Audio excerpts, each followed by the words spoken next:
If I had to start over and pick one thing to start making money online, I would pick this one.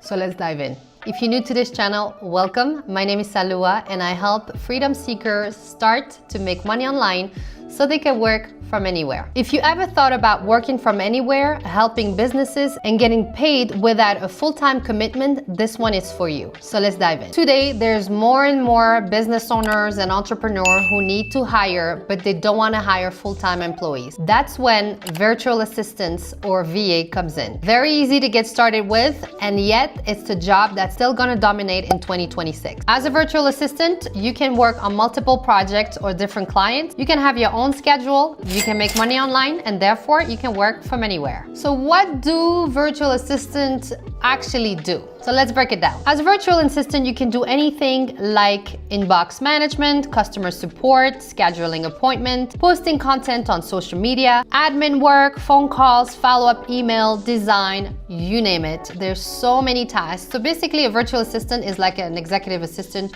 or a personal assistant, but you're doing everything remotely and businesses need them. I actually have one myself. I have a virtual assistant and I have a video editor and I'm a one person, but I realized a long time ago that having a virtual assistant makes such a big difference. And one of my clients also have a virtual assistant because she helps him keep up with the task, being organized and therefore more productive. So how do you actually get started as a virtual assistant? You don't need much to get started. It's easier than you think. You need to get a couple of tools online, such as Canva, obviously a laptop, maybe Zoom on your phone. And then the rest, it's really figuring out what are your skill set already. Are you good at design?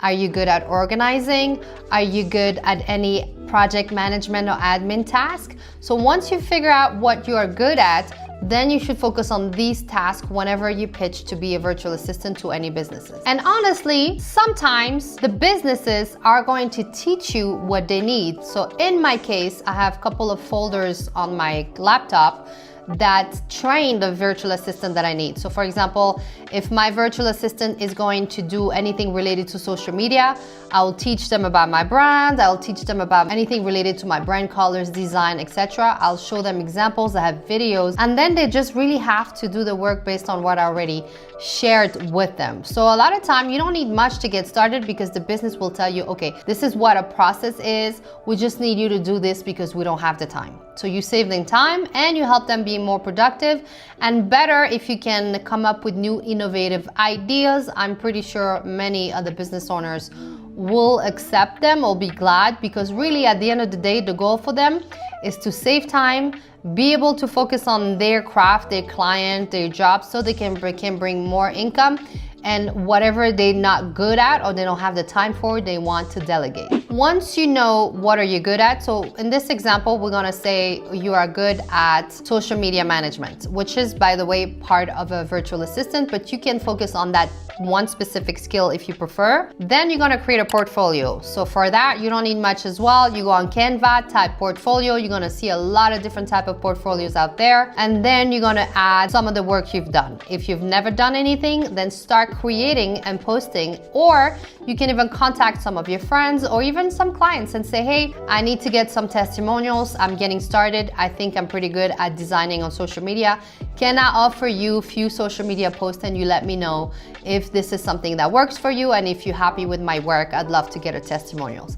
At least you want to get a portfolio to show your style, what kind of work you're doing, and so on. So once you know what are your skills, you have a portfolio, now it's time for you to go and get clients.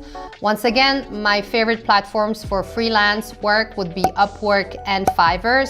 I find my virtual assistant on Fiverr, but I also know there's a lot of virtual assistant agencies out there when you can actually work with and they'll give you work. So it's a little bit different. You don't have to worry so much about marketing because you're working with a company of virtual assistant, but they will take their cut if they bring you clients. So maybe you can even do both. You can have work with a virtual assistant agency and have your own things on the side. Another way to get started is to simply pitch to solopreneurs and entrepreneurs, small to mid-sized businesses. Send them an email and send them your portfolio and let them know that you are available for work, and if they would like to schedule a call to get started, or let's see what services they need, and then you can get started this way. Another thing is to post your services on social media.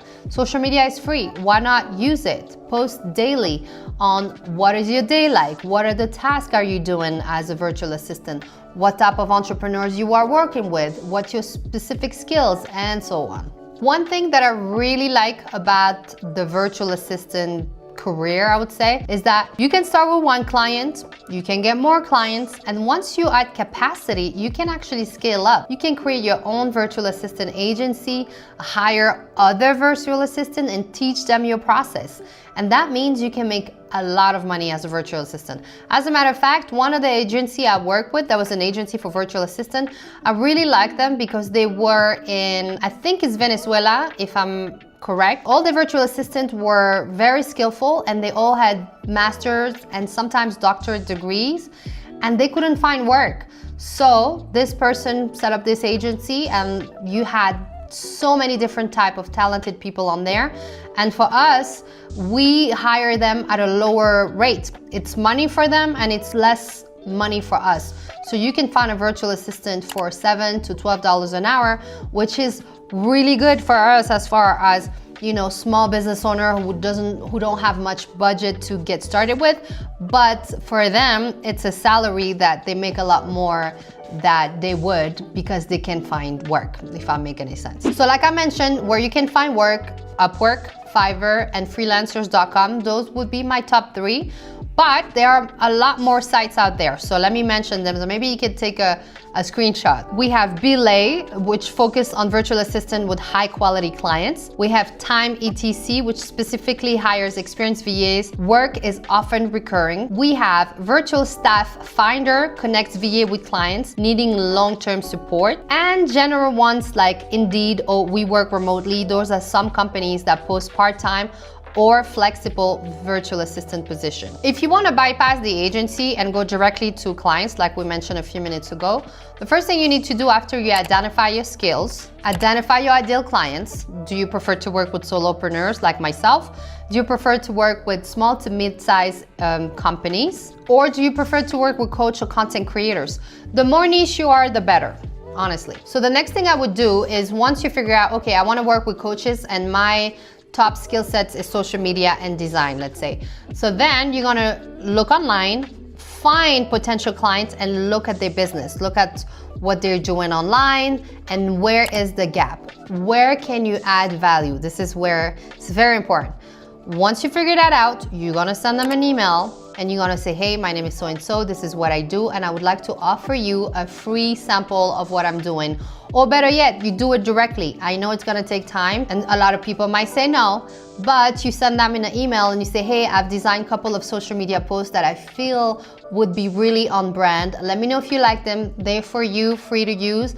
And if you like to hop on the call and maybe learn more about what I can offer or how can I add value to your business, please let me know. Here's my Calendly link, for example. Don't give up. A lot of times people are not gonna answer you. They might even, or they're gonna say, no, thank you, we are all set. But I'm telling you, if you can save them time, you're saving them money, and you can help them improve in their business, be more productive so they can focus on what matters to them, you will get a job. So here is an idea on what you can share or you can send as far as an email. So make sure you screenshot that. You're gonna say hi. You're gonna make sure you add their names in there. Hi, Susan, for example. I love your Instagram page, and you add your Instagram, her Instagram handler.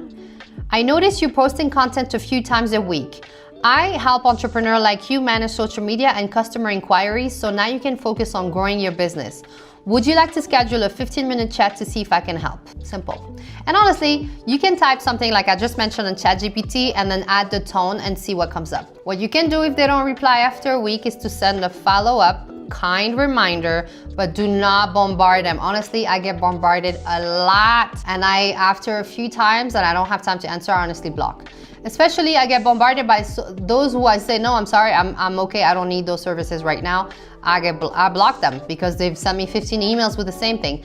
Also, I've had a guy send me a thumbnail that I really like about my YouTube, and I was like, I like what he does, the price was right, and I actually gave him a chance. I hired him for 6 thumbnails and he did a pretty good job. So now I have 2 thumbnail designers. If one is busy, I go with the other one. And I'm saying this because if you are sending him an email and you go with a really not a pushy salesy email, just really friendly, hey, this is what I'm doing, here's a free sample, let me know if you're interested, send a follow-up and see what happens. So if I was to get started as a virtual assistant, this is exactly what I would do. I'll figure my skill sets, I'll figure out what type of clients I'm working with, I would have a portfolio, and I would pitch to a lot of these people online. And then I would also join an agency where I can get some extra work. So that way the stuff that I'm doing for myself on the side and I'm trying to grow and build. And then at the same time, I'd also have work through the agency. So I'm not staying with anything. And the good thing is that virtual assistant is not a job that is gonna go away. So you have to keep at it, keep growing, keep learning, and keep reaching out to them. So I leave you with this. Start small, stay consistent, use social media to help you. It's free. And then over time, you will see results.